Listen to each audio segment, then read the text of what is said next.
Another DraftPhysics.com video presentation. So a comment that's now, right as I speak, being actively responded to and whatnot is happening between a couple of players here, which is unusual here, frankly. Commenters actually arguing with each other, which is good. But anyway, so I will get to that. But the first comment is what I was going to react to first, and so I'll do that first. The 1/2 MV VMV thing is not worth arguing over. Says you. Yeah. As I see it, it's the most obvious part of their God theory. Okay, it's like where they actually say, where God actually touches the world and makes things happen, and so you can actually test it. The rest of their crap is so distant from anything physical and real, that it's a lot harder to prove it to be nonsense. Where this one's overtly provable in the sense that, as I pointed out, it creates these nonsensical paradoxes. And so, why wouldn't I keep aiming for the bullseye in the sense that the first thing to fall down logically should be the piece that's the most physically provably nonsensical. So I mean, bent space is too ambiguous. It doesn't say anything. It's not even that it's too ambiguous. It's too simplistic. It's too unaccountably God did it. I mean, it's just like saying God did it because you put it away somewhere where it's inaccessible. Now, it's partially accessible in the sense that, it's based on this premise that somehow light is twice as bent by gravity, which there's no evidence for, again. So you can prove that that's wrong because you can do the experiments that you need to do to prove that it's wrong. So if they would just redo the Eddington experiment in a professional, technically advanced manner, they'd find out that, light isn't bent by gravity, so probably the rest of it's crap too. And then wave theory, for light, I've sort of pointed out that the first argument that destroys it, I mean, the most glaring one, is the very idea that a single electron creates a single photon.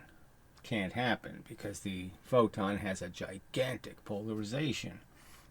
Thousands of atoms across. So how could a single electron, a billion times smaller, create something a billion times bigger than it in space? I mean, how could it manufacture something in the space that is theoretically gigantic by comparison to the size of the electron? It's just not possible. So you can, logically prove that theory can't be right. And then you can point out things like in interferometers that if you're using a half-silvered beam splitter, you're not getting two equal beams because one beam has gone through slits and has been diverged and the other beam hasn't. And so the two beams, one is spreading constantly through the whole experiment, the other one's not spreading through the whole experiment. Very different. As I've, lots of things you can point out. You can point out that light not only scatters in, it scatters out, and, that also, can provide a logical proof that wave theory doesn't make any sense. How do you make a wave, scatter in? Doesn't work as well, let's just say. I'm sorry, but, this seems, if I'm going to accomplish anything, I should be able to accomplish it on this subject because this is the one that has the worst of the histories. I mean, the history is just a whole big frickin' fable that there was any good physics involved. And on top of that, it has every kind of problem in the sense that it creates these paradoxes that, and the unexplainable nonsense of the, 8-pound bowling ball going twice as fast, knocking down twice as many pins, as the 16-pound ball going half as fast. That kind of nonsense. So anyway. You have bigger fish to fry. There's bigger subjects, but the point is I have zero visibility, and the fact is that if I can throw my Davy rocket at the Goliath and get him to wobble a bit, people are going to be impressed, and that's going to help make it possible for me to fry lots of fish. put the I don't know, agile mind to work on those things. These are legitimate questions. As I just discovered, there's a glitch in in this whole no free energy theory. In the sense that you do end up with a circumstance, at least one circumstance, where you can increase momentum, which appears to be totally for free. I mean, you just add a spring to the system, and the spring does this free energy thing. So until that's resolved, that's a pretty big fish, frankly.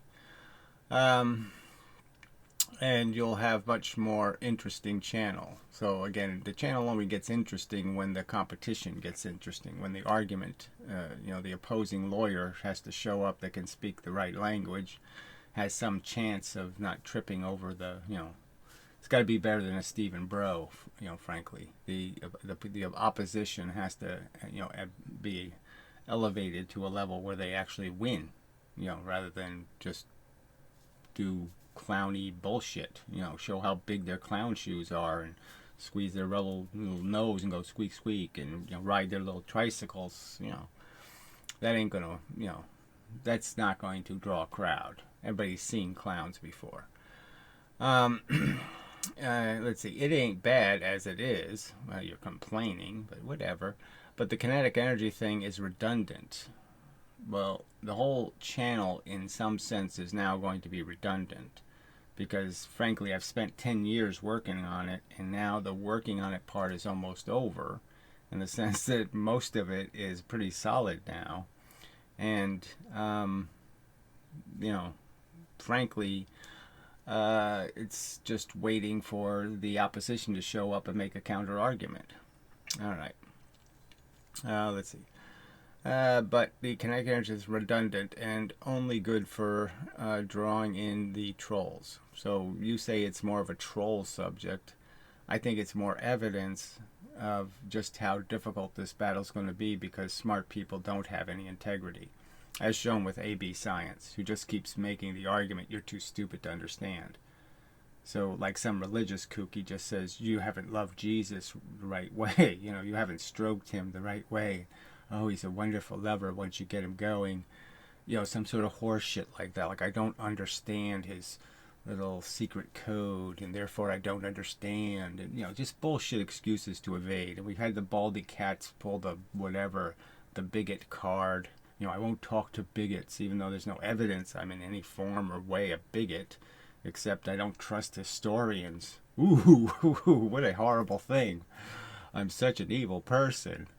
Just like the history of this physics, right? The history of the kinetic energy formula isn't talked about in any kind of honest way at all. They make this woman into this hero of physics when she didn't do any original physics at all. And the original physics she did was clearly just incredibly biased, where she was just trying to collect evidence that supported her theory and didn't care to mention any of the stuff that made it look ridiculous. That's not good science, frankly.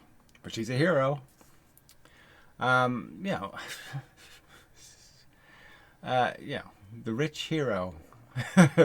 Money money made it possible for her to escape the chauvinism of her time. And that's all she proved, is that money, is power, frankly. Anyway, and only good for drawing trolls. Okay, I think you've made your point. Time to move on. So again, the point isn't being made because no one's listening to the point.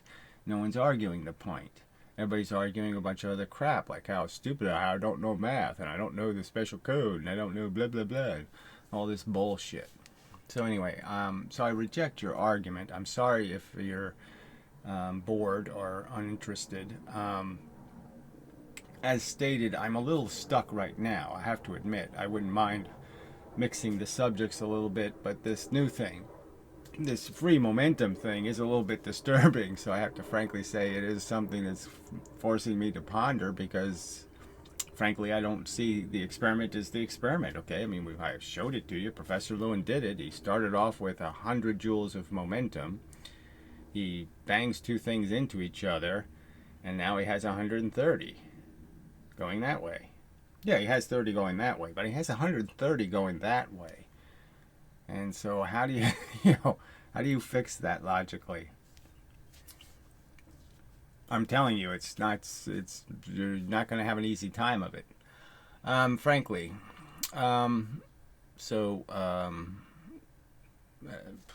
but let's just play with that for a minute. I mean, now that I brought up the subject, so I'll just do what I'm saying. Here's the new paradox. The new. Well, why doesn't anybody take advantage of this super thing you can do? So let's say you start off with 2.5 kilograms, and so all I have to do, is put these whole things on little pendulum type things, so they're not touching each other, they're just next to each other, so they're suspended in air, let's just say. And so I have 2.5 kilograms, and I say it's 100 joules of energy I'm going to give it going this way. So it has 100 joules of energy going that way, right? And so then I just put a spring on them. The springs aren't touching each other, nothing's touching, okay? And then I go to 5 kilograms, okay? So I start with 100 joules. Now I have 5 kilograms, and now I have 130 joules, right? Now I go to 10, okay? All right, so I have 10 kilograms, and now I have 180 or 175 joules, let's say. So my joules keep increasing. I'm doing really well here. I'm just making free energy, right? Just by banging these things into each other. So now I go to 20. And you can just see, and by the time I get to 300, right? I think it's 300. Yeah, it's 40. So all you need is the 40 after that, and you're at 300. So I tripled, 3x the energy just by going through a sequence of 5 events. And each one of the events, I gain 1/3 of the energy. I increase it by 1/3. So I have 300 joules here, and all I did was put in 100 joules. And there's no evidence that I have to put any extra energy into the system and I get 300 joules out. So I'm just saying, obviously you could do this and just keep doing something like this, and you're going to end up with an awful lot of energy at the end, right? Because you can take that 300 now, and now you can push 3 new 2.5ers. So you just take this energy and hit 3 2.5ers, right? So now I got them making, so they'll have 900 extra joules, and then I can do 9 extra, I mean, this is perpetual energy creation, right? I mean, it doesn't make any sense. So you're saying either something's wrong with the way he did the experiment, or this experiment is, something's not correct. That's all I got to say. I can't think of any reason that this makes any sense to me. So it doesn't. So you explain it, and then I'll let it go. But for the next couple of days, until I hear a good explanation for how it's not free energy, I mean, I should show the clip again, but I mean, it was in the previous videos, 2 videos ago or whatever. I mean, the experiment is so simple. I mean, it just crashes the half-weight car with a spring on it into another car with a spring on it, and the heavier car, the one that weighs twice as much, has 3/4 of the velocity. Not half the velocity, 3/4 of the velocity. 2/3, sorry. Has 2/3 of the velocity, so it has way too much velocity. It can, if it's half, then the momentum is conserved. If it's 3/4, it's 2/3, it's too much velocity. How did it get in there? How did the extra momentum get there? So I'm telling you, explain it to me, and then I'll let the subject go. I'll move on. Well, I really won't. Well, maybe I will, because it's a burden you're not going to meet, so I can go ahead and say it. Go ahead and explain that, and then I'll change the subject. All right, anyway. So Web of Lies says, if he's wrong about this, so I don't know whether this is just some snarky statement, assuming I'm wrong, where I've been provided no reason to believe I'm wrong. So where is the good evidence that should persuade me I'm wrong? Could you just cite that, please? I mean, anyone who's going to make some stupid statement like this, like there's good reason to believe I'm wrong, well, could you show the good reason? Besides the fact that you all believe otherwise? You have a religion? You like it? What makes you think anything else he says is right? So just more more stuff that really doesn't mean anything, right? Because we know the idiot savant syndrome. You know, we know there's things where people can get right answers and get everything else wrong. They can be complete fuck ups. You know, the Republican Party can figure out that immigration ain't a great idea, but they can't figure out anything else is right. Every other subject, they're so full of shit, it's insane. Anyway. And, you know, the opposite with the Democrats. They can sort of get a lot of things right about, you know, unemployment insurance and workman comp and all kinds of things they can figure out. You know, that it should be a minimum wage or that kind of shit, but they can't figure out that all this foreign crap doesn't do us any good. I mean, everybody not speaking any common language isn't going to be very productive. So it's just going to create a lot of segregation. Isn't that something you're supposed to not like, is segregation? Well, you're going to kind of force it on us, aren't you? All right. Web of lies. To me, it seems like the intrinsic problem with the definitions is with definitions. Well, you know, this is not a semantics subject. The problem is with the fundamental perceptions of the reality. Okay, they like to invent invisible, non-existent forces for things like gravity, right? And then they have virtual photons. So they have this fake mechanical device that goes out and does the magnetism thing. They don't like physical objects being responsible for physical events. So physics isn't too much about physics for them. That's a huge difference. Not a little difference. It's a huge difference. It's not a semantics difference. Anyway, ultimately, kinetic energy and momentum are describing the same thing. Great. That would, if you just stopped right there, you'd say, okay, you did a good job. You got some of this. In different scale. There's no different scale or context. There really isn't. There's only one context, reality. And only one of them they create two different realities. Again, the spaceship navigates completely different if you use mv squared. If I use mv squared, when I shoot a dime out 1,000 miles an hour, I go zillions of miles an hour in that direction. You know what I mean? I get 2,000 joules worth of thrust, right? But if I'm in the Newtonian spaceship, no, I just get 4 or 3, and I get 3 joules if I throw the 2 kilograms. I get exactly the same thing. Those are two fundamentally different universes. This is not about context. It's about accurate and inaccurate description of reality. The energy just moves out of the described system. So more energy moving, you got that part right. But the fact is that you can move it in the direction you're going, or you can move it, it can start scattering. So just like light, you can have a laser beam, or you can have a laser beam hitting a crystal and all the light goes all over the place. Right? So you can scatter the energy, or you can keep the energy going in the direction you're going. If you keep it going in the direction you're going, it's plowing the road for you. You get all of the plowing for free.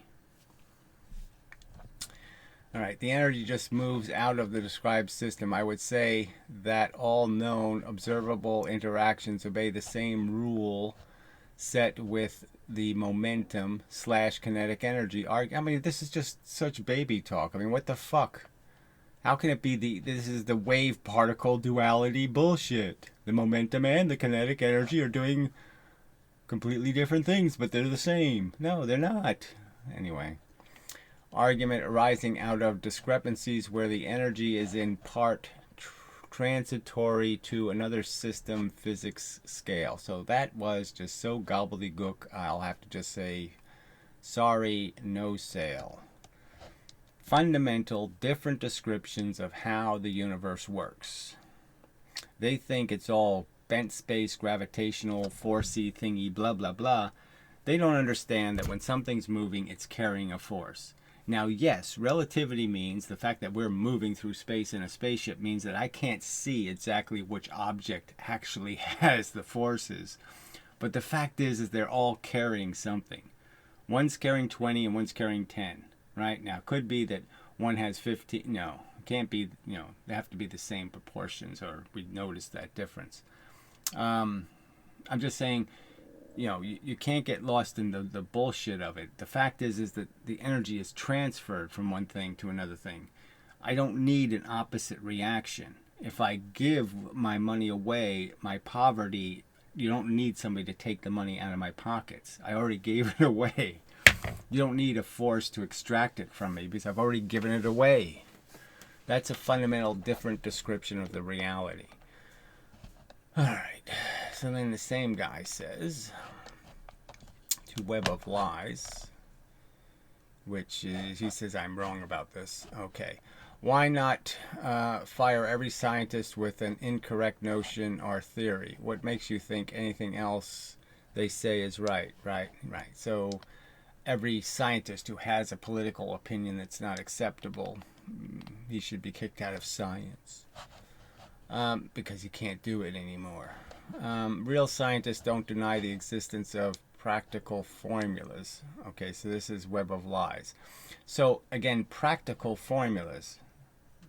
So they should, the formalization should be an accurate formula. So that, if you use the word accurate formula, and then the whole point is aren't we arguing about the accuracy? Your formula says that if I'm in a rocket and I shoot the dime out this side of my ship, and I shoot 2 kilograms at 1 mile an hour out this way, a dime 1,000 miles here, 2 kilograms at 1 mile an hour this way, your theory says, all right, I got 2,000 differential. I got 1,000 times more energy pushing me this way than I have energy pushing me this way. 1,000 times different. Do you have any physical evidence that that's true? Any? And my argument is, of course, you have zero. So how can you sit there and say it's a practical formula when I'm arguing to you it won't be practical if you plan on landing on some planet somewhere because you're going to use your thrust all wrong. If all you have is dimes and 2 kilogram bottles of crap to throw out of your ship, you're going to get all the wrong answers. All right, found in every... So he just does the same bullshit. You wouldn't have a computer without my physics. Yeah, you would, because that's the real practical part. The practical part is that GPS doesn't use Einstein's formulas. It's just incidental to the existence of Einstein's theory, but they don't use it. They don't correct anything based on doing the math. Bullshit. They correct it based on finding out how much it's wrong, and then they just readjust it. Anyway, found in every engineering, physics, chemistry, etc. Some more bullshit about how they've done it all right. Textbooks ever wrote for the past 150 years. And the point is for the last 350 years, you've had a silly theory of energy that was just a religious notion that only exists because a religious kook thought the physics was too physical. It didn't have enough God in it. That's the origin of this argument. You're on the side of the religious fanatic, and then you're on the side of the whoop-de-doer, free-willer, life force people, the crystal people, the Ken Wheelers, who did clay experiments. You're defending crappy science and crappy intentions. And you're pretending it's really good physics when it really sucks as physics. It really sucks as science. So you're just such a liar to sit there and pretend you have any reason for anybody to believe. That's in some way you've presented your evidence. You haven't presented shit. Ugh. If they did, they'd stop taking their word for anything too. So again, you cannot, debunk our religion, the sacred beliefs. And you don't understand the definitions if you think they are describing the same thing in different scale contexts. Well, I agree that verbiage is just absolutely useless, but I can show you plenty of physicists, and I can show you the historical record where they say exactly that. Oh, it's just semantics. Kinetic energy versus momentum. It's just semantics. It's not semantics, you frickin' retards. Anyway, so Web of Lies continues. So I don't know why these people need more than one comment to the same comment, but whatever. Science is not decided based on cult of personality. Oh, isn't that hilarious? The whole reason why Professor Lewin was who he was is because he had a personality. Feynman, personality. Are you really this silly? No scientist just takes the word of another scientist on anything. Oh, I mean, amazing horseshit. when of course they all have to trust each other, because they can't look at every experiment, they can't detail it, and they can't take it apart and see how they did it. You can't do physics. Yeah, there's a limit to how much of it you can possibly cram into your brain, okay, in terms of your knowledge base. So some of it you do have to accept. And unfortunately, I would say that, there's no good reason to. Once you just pick at it a little, you find flaw. So again, the whole theory of gravitational waves, they wouldn't have never built this thing if Kip Thorne didn't come up with some bullshit idea that I know how to turn matter into bent space. I mean, it's not an Einstein theory. Who tested it? No one. It's just some notion they made up. Let's create this factor, this thing that matter can do that never did before, where it can turn into bent space. It doesn't turn into a real force. No, it turns into bent space. That's the opposite of science. So no, you're doing the opposite of science. Well, you're doing what science does, because that's what's been proven, is that all of you weasels are that, weasels. You're cowards. You won't man up and answer the questions. You won't be interrogated. You'll run from it. You'll hide from it in fake little troll accounts. And then you'll say web of lies, when that's exactly what you're part of. Okay, the energy, so the Breeze guy says, the energy leaves a system as deformation, light, heat, or sound. Or it doesn't leave the system for quite a while, right? So the bullet leaves. It's not doing a lot of deforming, it's making some sound, but it's a tiny fraction of its total energy. And for a very long time, the bullet does just fine. If I shoot it into space, it'll go for billions of miles, before little tiny bits of deterioration finally wipe out its momentum.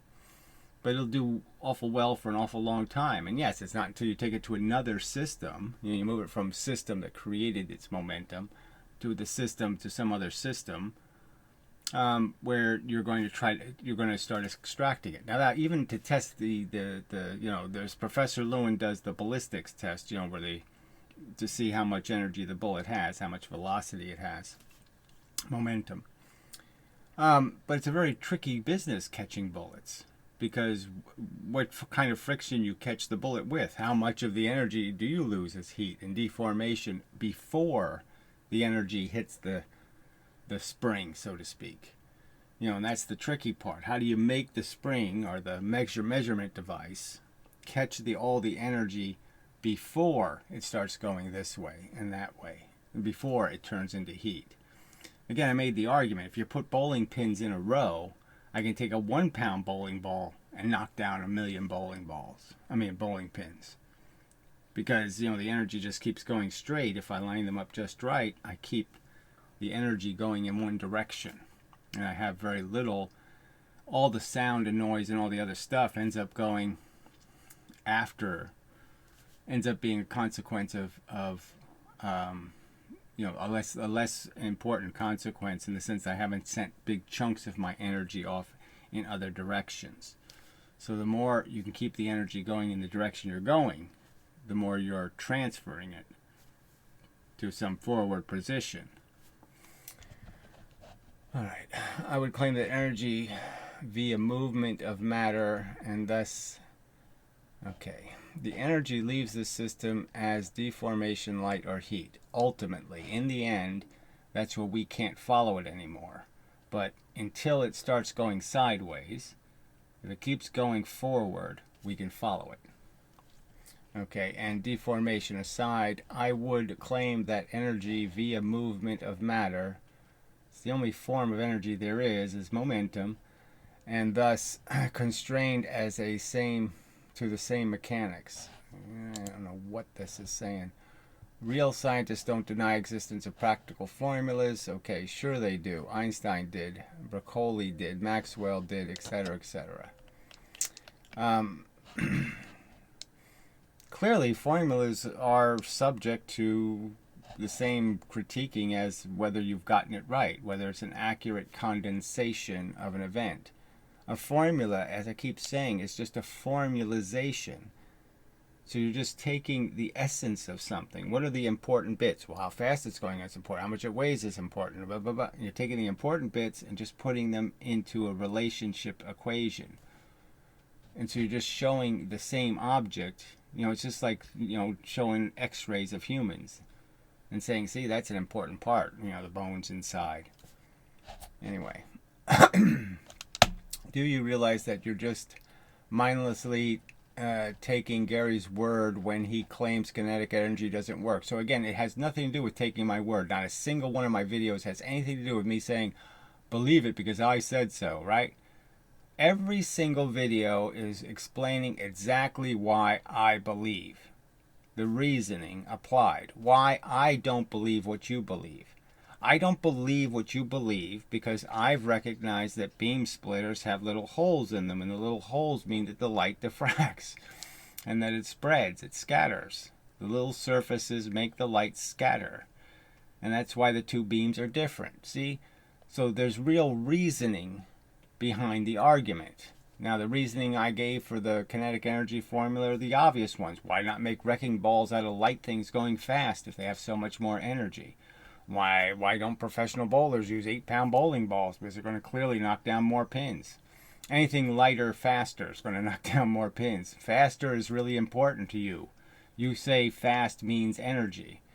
Where I would argue that it's clear Newton said, no, it's half and half. Half the mass, half the velocity. Both of them are players. You have to have both of them. 50-50. And it's just reasoning, so there's no word for it. What's the word for it here? Why don't you explain one place in one video where I said, trust me? What? Show me that one place where I said, I say it is blah, blah, blah. There, but I'll give you no reason to believe it. Fuck. Anyway, some more lies from Web of Lies. There's reasons I said deny the existence of... none of these people you inappropriately name dropped denied the existence of the kinetic energy formula. He's pointing out how they denied other formulas and said they were incorrect. Einstein proposed that gravity bends light twice as much as anything else in the universe, completely blowing up a whole bunch of assumptive formalizations of how gravity works. You're so full of shit. Suggesting otherwise is just slander. So that never happened, liar. So, you're just a pathetic liar. He obviously just pointed out that other people have rejected formulas. Established physics has changed. Yeah, it's a fact. Newton, you destroyed Newton's formula. You said Newton was full of shit. Newton said change in momentum over change in time. And you changed that completely into some kind of gibberish what has something to do with distance and other kinds of crap that you're measuring. You made a distance into a velocity. So you made the momentum into a distance and then turned the distance into a velocity. Okay, there's a difference between looking at the kinetic energy and momentum equations. They're barely... Look, the Newton's equation is barely an equation. mv... You're going to even call that an equation? Does it even qualify as an equation?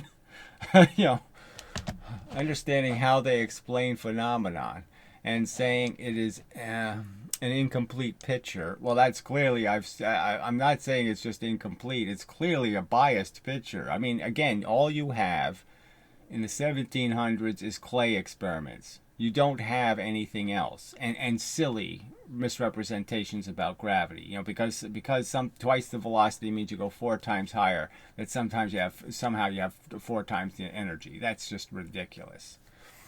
Okay, versus asserting that they don't work and that physics are quote mining reality. So he's saying there's a difference. No, these are exactly the same thing. What are you even talking about? The exact point is that that's how you created your wrong impression, is because you've distorted the truth. You've broken the evidence because you won't look at it. Okay, you really don't get that. Well, I don't get that either. That's just such a pile of shit. So another one by the same turd. It's like flat earther. So again, more nonsense references. And you're just like religious kooks. You're like whatever. I could just Catholics or something. You're just like the Catholics. The Catholic establishment keep trying to rationalize their silly God. You know, we're the big religion. We'll tell you what to believe. Believe our Bible or we'll kill you. Yeah, you're just like them. Trying, pun intended, to legitimize their nonsense by pointing out how geologists don't deny the existence of mountains, thus disproving the theory. So there's absolutely no similarity at all. They haven't made any reference to anything I've said. So go ahead and prove something I said to be wrong. Show it to be wrong. Show one of those 3 videos I've posted and sit there and extract from them some sort of wrong reasoning. Explain to me what I said about kinetic energy that's fundamentally wrong. You're the one asserting things that you have no evidence for. You're saying an 8-pound ball going twice as fast as a 16-pound ball will knock down that has twice as many joules of energy to spread to the universe. You're saying it. Now, can you show it? Let's see. All right, so he replies to the liar. I'm curious how else you would describe heat if not particles with disordered velocities vectors. I don't know how they got on heat, but okay. Is there any system you can describe, imagine, wherein the possibility of energy to be lost to any other form other than matter moving is not possible? That's it. That's energy conservation. So obviously, total energy is always conserved. Always, always, always, always in the idea that the movement has to come from movement. And you can only make something move by imposing movement. All right. Possible or near enough approximating complete loss of free transfer. Well, anyway, there's absolutely no quality of anything's existence that quality isn't a quantizable, substantive amount of something. So when you have momentum, you're carrying a real thing. You're not carrying nothing, you're carrying something. And you only have so much of it, just like money, and you can only distribute so much of it because that's all you have. And you can distribute it in little dimes and nickels as heat, or you can distribute it as $10,000 bills. I don't think this is I don't think it is a far stretch to claim that descriptive analogies are, in a sense, a form of measurement. Descriptive analogies. Anyway, frankly, you're really talking. Descriptive analogies are, in a sense, a form of measurement. Analogies are just help to illustrate how silly something sounds. Frankly, that's their best use. Stupidity is quite challenging to measure. Yeah, that's what it says. Even possibly holistically. Possible holistically. Well, no. It's the opposite of acquisition of knowledge is the absence of knowledge. So stupidity is next to ignorance, right?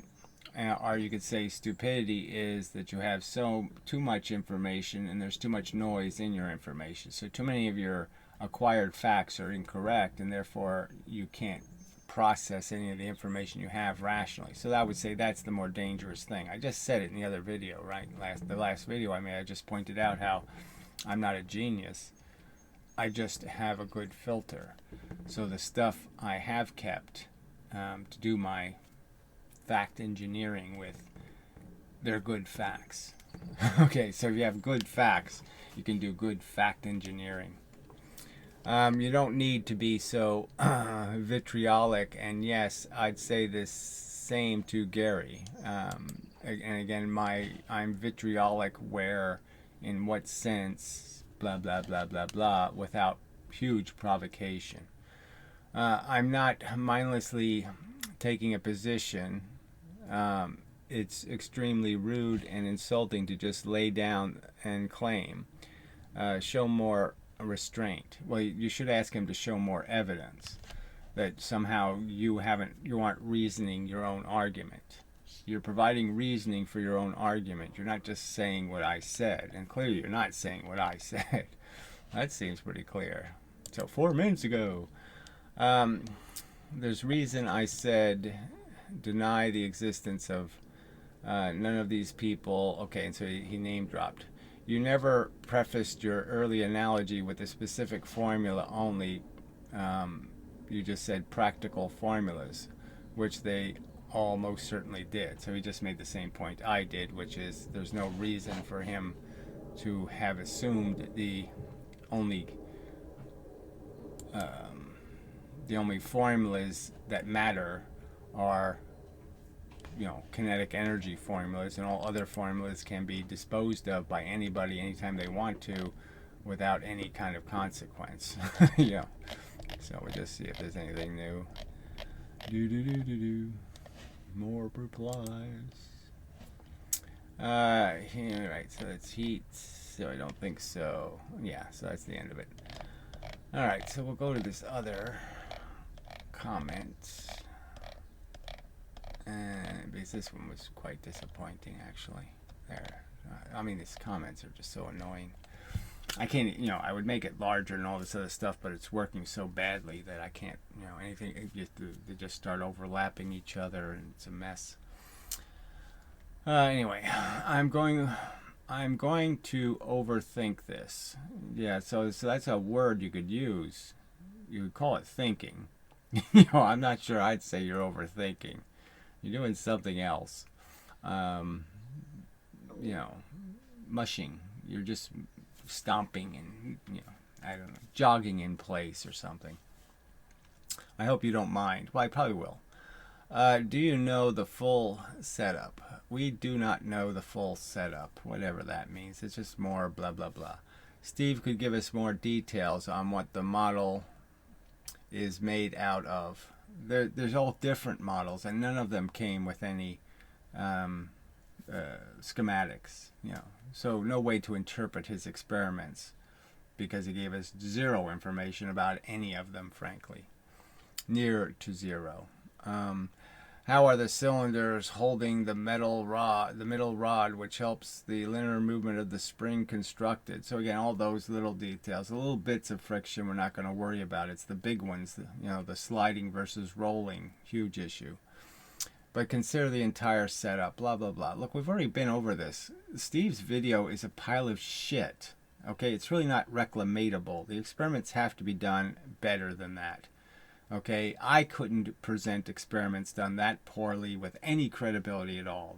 I'd stand and I would rightly have no chance of making a good argument. I would look like a flat earther then.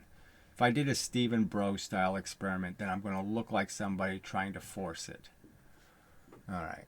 But consider the entire, it leads me to conclude that maybe the clay experiment wasn't that bad after all. So you really aren't getting this at all. If you can say that. I've pointed out so fucking many times. So if we did the cornstarch experiment, we just measure everything with cornstarch, we get exactly the opposite results. Slow things, lots of energy. Fast things, no energy at all. It's just stupid to sit there and say maybe they're not so bad. They're intrinsically bad. They're fundamentally bad. The clay clearly has a huge bias for velocity. It's really bad. Bias is bad. When an experiment has a bias for the thing you're trying to test, that's really bad. So you're not even getting it. Now you come. To say that, that's just, yes, you're going to piss me off. I hope you don't mind. Yes, I do mind. I do mind that I've only said it so many fucking times how this was a critical mistake. A huge, disgusting, horrible mistake in the history of physics. This is where they, fucked a dog. Is when they went to clay experiments, to sit there and define the rest of physics. When they had springs, they had other mechanisms for measuring energy. They didn't step in clay to see how much weight they weighed. So this is just such horseshit that you would bring this up as if, oh yeah, well maybe that was a good idea. No, it was a terrible idea. It's terrible physics, and it's obvious in terrible physics in the sense it's obvious that the clay has a bias. Okay, someone should use more consistent medium, maybe a type of jelly. It's just no point. All right.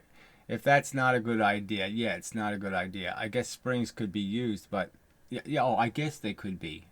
So you have any, like I said, what's the logical, where's the evidence that springs fuck up? That would be the point to raise, right? How do springs fuck up?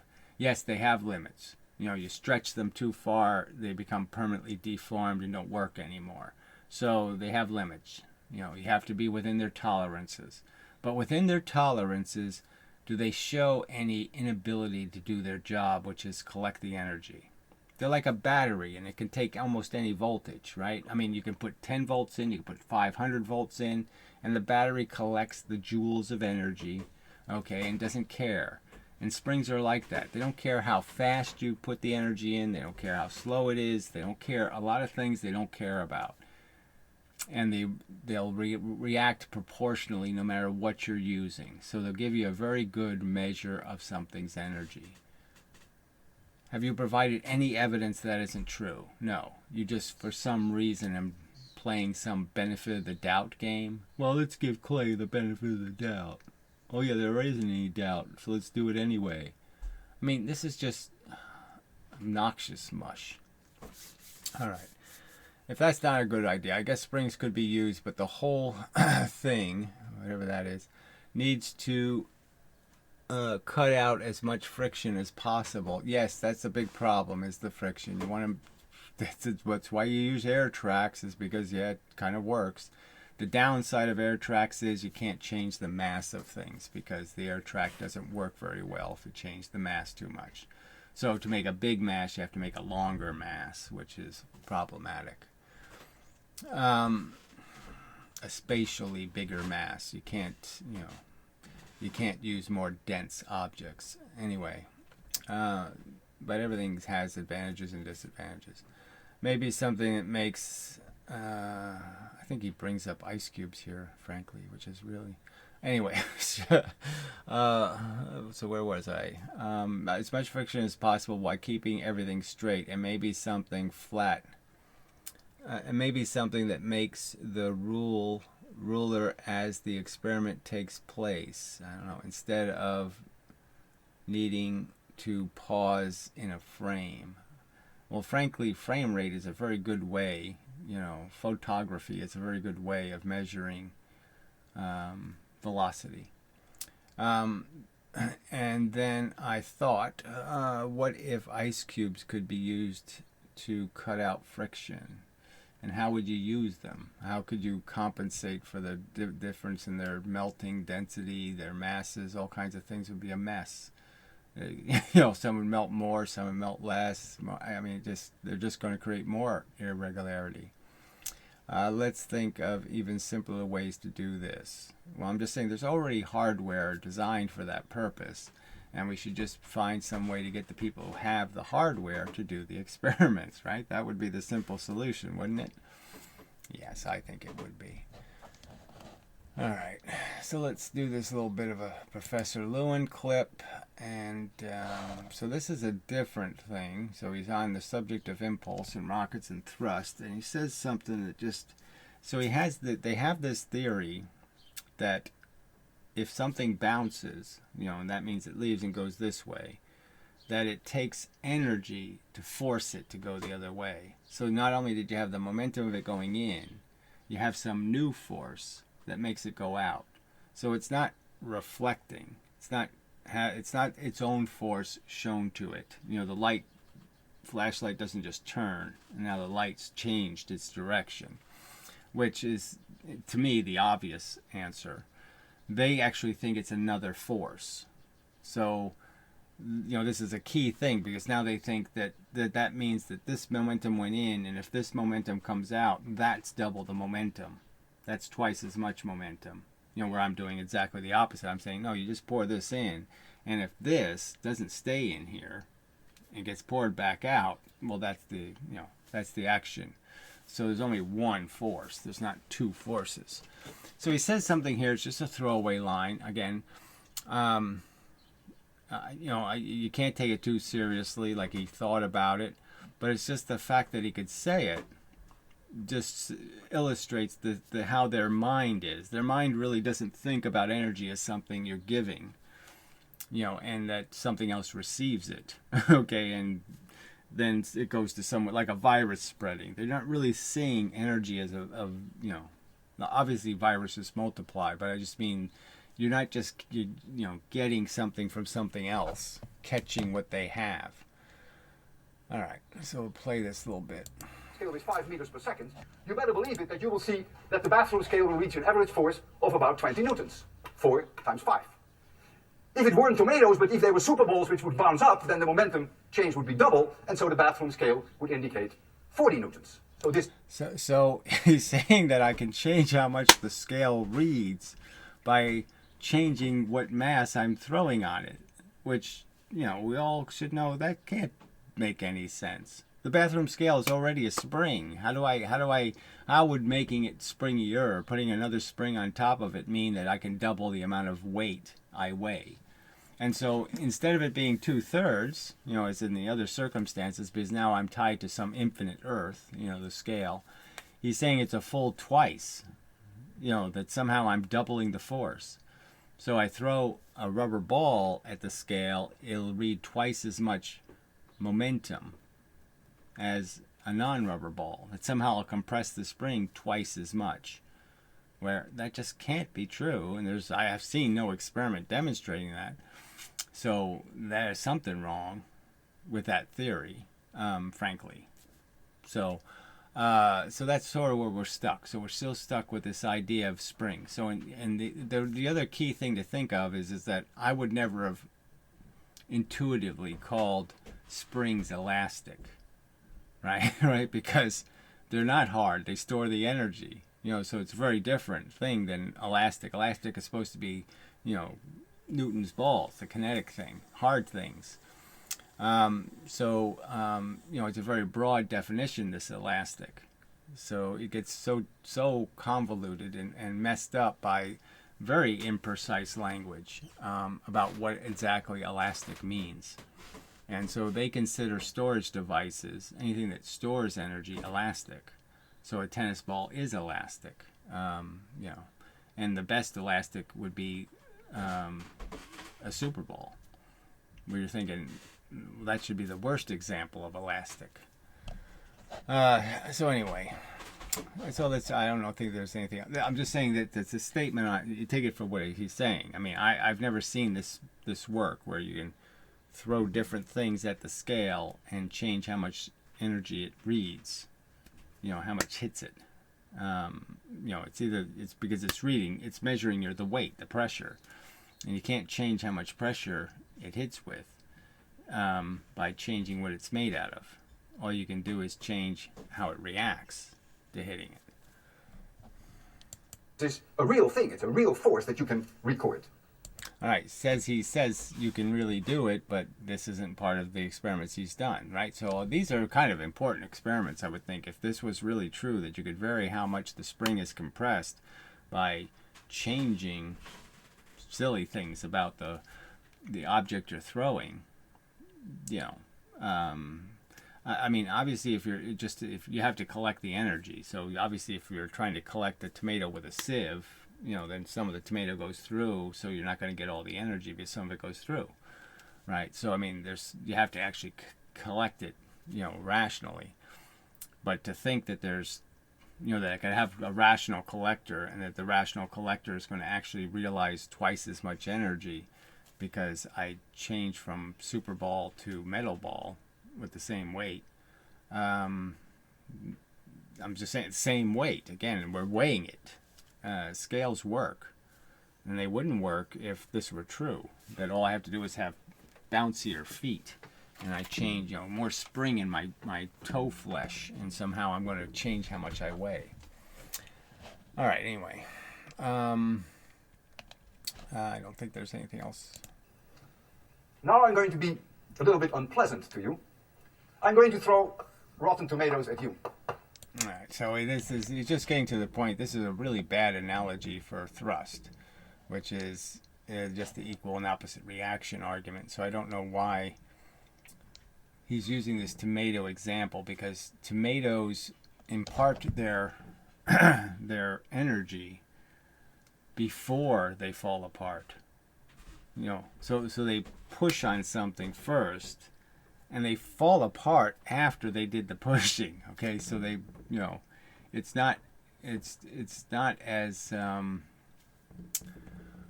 not really relevant to the measurement of the pressure, because you're measuring this, you're not remeasuring the heat afterwards. So again, it's like the bowling pin getting hit. You're not measuring how the bowling ball converts all of the energy into movement of air molecules and creation of heat. Yes, that's the end result. You're really measuring how much energy did the bowling ball give away in the big movement of the pins. And then you don't calculate all the little movements the pins do and the spinning and all the other ways that it's converted. The energy eventually dies down into nothing that you can see. You know, the only one that really matters is the initial transfers that are, how to say it? Well, anyway, that you're measuring and that are measurable, where all the little ones aren't even measurable anymore. Something like that. I guess if you bowl underwater, then you can measure how warm the water gets, and that'll tell you how much energy you had. But yeah, no one's doing those experiments either. All right, so I think this is enough of a context. So I'll probably go back to lecture 16 again, and this quandary of how it's possible, you know, to increase the momentum without adding any force. And you don't. You just put a spring on it. So how does putting a spring on the object create, you know, a third extra energy in one direction? Pretty hard to explain, frankly. So I'd be interested in other people's speculation to a resolution of that free energy quandary and such. Alright, so till the next time and such, I think it's enough of a video. So this has been a Draft Physics video presentation. Till next time and such.